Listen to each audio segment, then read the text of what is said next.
Hey there, cats and kitties. I am the Blues Man, Johnny Blues, and with this video, I'll be discussing my thoughts on episode 17 of the anime series Shokugeki no Soma. And this episode was a pleasant surprise for me. I didn't know exactly what was going to be happening. I had heard some whispers that the next episode or two might be dealing with an offshoot story from the manga. And because I haven't read the manga, I'm kind of out of the loop on that. I didn't exactly know what was going to be happening. And I thought it was absolutely awesome that we call back on Mayu, this chick we haven't seen since like the first episode. She was the one taste testing for Joichiro, Soma's father, and his, making rice dishes or whatever they were. And then he tries to get her to taste the peanut encrusted, squid tentacles or whatever. Just absolutely hilarious, calling back on that.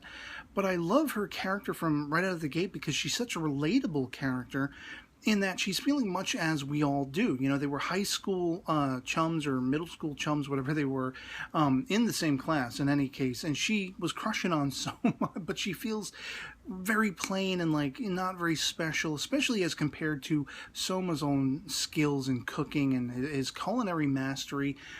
This is somebody she looks up to and admires and is just, entranced by. And I'm very much entranced by her for that fact that she just feels like she's inadequate to the task of ever being anything he would actually look at or be attracted to or, whatever like that. Here she is crushing on him. I wish I could be in that position, myself. Usually I'm more in her position rather than his, where I have people crushing on me, It's just absolutely entrancing that, as I say. And, you have her friend Aki who's basically trying to push her towards Soma because they're shocked. They're surprised that he's actually come back. He took his father's advice to air out the restaurant, and everyone, just happens to be walking around this area, sees the place open temporarily, and they go, bat guano crazy. Make us dinner, make us food, whatever, because that's how good Yukihiro's is, They have that reputation, and much to the point of my speculations in the previous episode discussion video when we saw the PV for this one, we saw the bento shop owner guy, the chairman or whatever he is, lamenting in the last episode that there is no business, and that's exactly the problem. They have this big sort of train and bus transfer station. They've completely hauled it out and made it like a mall, like this uber deluxe shopping extravagance center. And so the business is shifting that way, students and commuters, all that kind of stuff. And you add insult to injury with this chain restaurant, kind of like a KFC thing called Mizuya. And they're making these little fried sort of chicken balls, like popcorn chicken or whatever it is, that they call karage. And, it's such a landslide flavored food that it's just tearing the business away. So Soma, being the culinary genius that he is, he's like, I got to do something about this. We're family here. My restaurant, it's on this little shopping strip that's losing the business. We got to figure something out. And his first sort of call to how to go on the attack is to create a karage to match that which this chain restaurant, basically produces. And the shock and delight for me that he actually calls in an adversary, Mito, I loved it.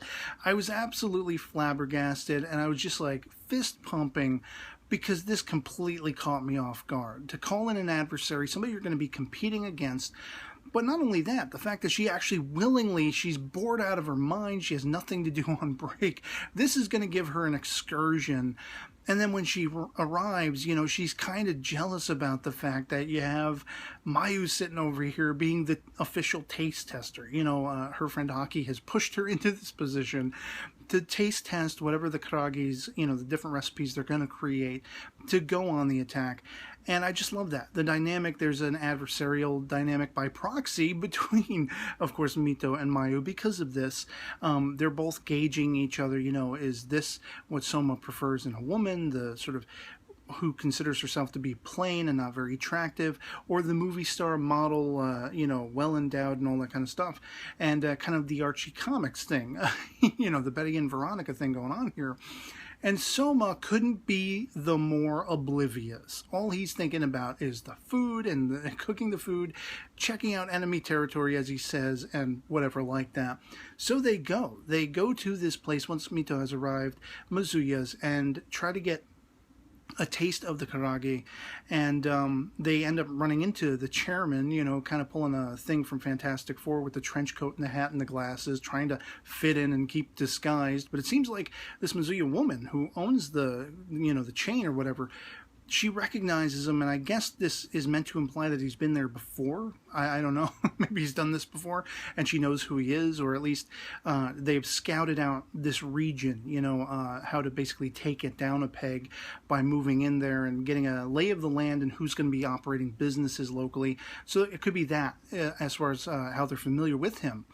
But, of course, after some heated words going back and forth, you have, you know, Soma, Mito, and Mayu going back and trying out all these different various, you know, concoctions of the karage. And at one point, you have Mito offering the A5 beef, you know, on a discount. Soma's like, oh, if it can be 1,000 yen per, you know, 100 pounds or whatever it is, I'll be able to nail it. We'll be able to do this. We'll be a landslide victory just from the ingredients alone. Not, you know, never mind the flavor and everything, the choiceness of the meat. And she's like, 3,500 is the best I can do. And she's completely just upset that he doesn't immediately snag that deal, you know. But we essentially leave off with this heated cliffhanger, this very unexpected cliffhanger, where it turns out this Mizuya lady is getting sort of, you know, I guess she's actually hired as a consultant, one of the Elite 10 from Totsuki Academy. And you see Arina toward the end, you see Satoshi and everything.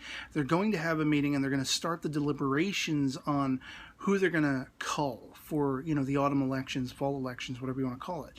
And that to me is intriguing. It's very ominous because, you know, who is going to be cut? Who's going to succeed in this, that, and the other thing?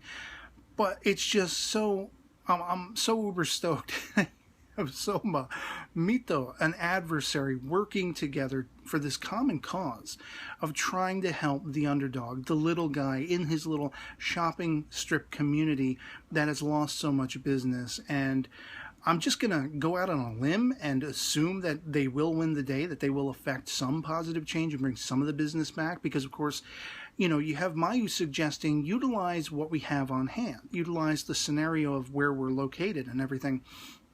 And that's the thing. The success to business you always hear is location, location, location. And that's what Mizuya, you know, had in the planning stages of taking this hub of commuters and, as I say, transfer for students and everything. It's a through line, you know, the thoroughfare. So it's seemingly the pitch perfect place to be. And Soma's little shopping strip, that was the place to go to beforehand. But then you have these students, he notices, that are still, you know, commuting through that area on their way home at a different time of day than would usually be the norm for them. And that's sparked something in his, you know, game plan as far as how they're going to attack this scenario. Forget it just being about making the best tasting karage, making a karage to match that which this chain restaurant produces, but come at it from a different angle. Come at it from the underdog angle and taking the people into consideration and the consumers into the consideration.